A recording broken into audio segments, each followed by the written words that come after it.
back to the show. In the previous episode, we saw about the history of India-Nepal border and why few places along the border are disputed regions.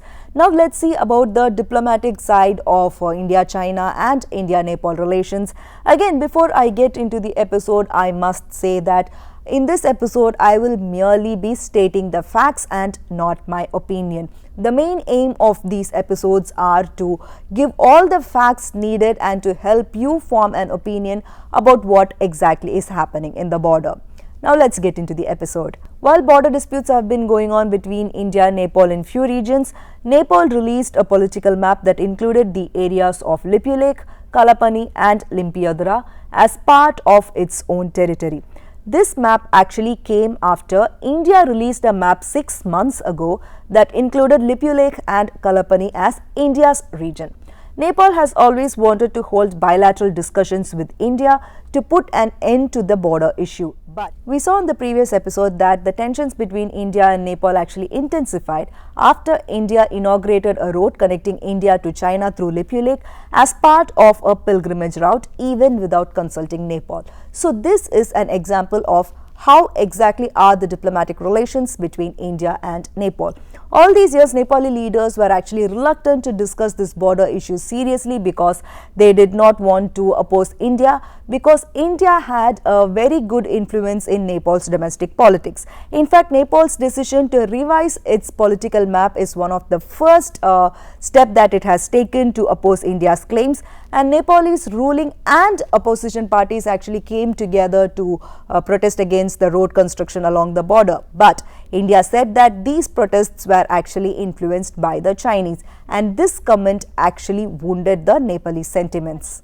Nepal actually shares a border of around 1,850 kilometers with 5 Indian states to its east, south and west, and those states are Bihar, Sikkim, Uttarakhand, Uttar Pradesh and West Bengal. And in the north of Nepal is Tibet. Nepal and India actually have an open border policy which is quite rare in Asia to facilitate free movement of their citizens. Nepali citizens in India almost have all the rights that Indians enjoy.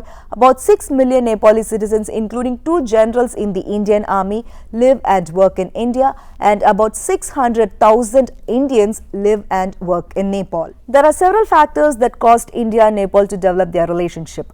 From the Indian perspective, the most important factor was Nepal's geographical location. Nepal acts as a strategic buffer between Chinese-administered Tibet and India. From the Nepali perspective, India provides sea access for Nepalese trade. India-Nepal relations is largely considered as an asymmetric one. Asymmetric relationship means both the partners are not equal in terms of economy or defense strength and or any other factors too. When Nepal suggested the two sides talk about the border issue, India said it did not want to talk to Nepal about border issues until the coronavirus outbreak is under control. But India seems to think that it has no problems holding detailed negotiations with its larger neighbor China over the recent boundary differences.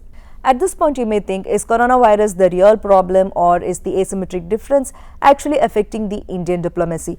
You may also think, if India has concrete evidence to prove that the border territories belong to India, then why is it ignoring Nepal's proposals for a dialogue? Nepal continues to move very carefully by maintaining good relations with both its big neighbors, that is India and China, and also consolidating its independent status by reaching out to other countries and also by playing an important role in the United Nations. Now, when we ask the Indian authorities, the External Affairs Ministry says that India has offered a secretary-level phone call or video conferencing with Nepal to discuss the border issues, but Nepal says that they did not receive any such formal invite.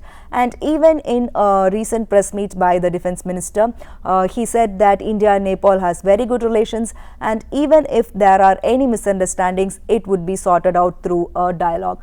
This is a very crucial time when cooperation, that is when international cooperation is very much needed to check the spread of COVID-19. But unfortunately, India has 2 of its neighbors which are not in good relationship with the country. Now, these are all the facts and I have given you all the facts. It is up to you to form your own opinion about how India and Nepal's diplomatic relations are and what exactly should be done about the India-Nepal border issue. This is all from me. Stay connected for more such updates. This is Nisha.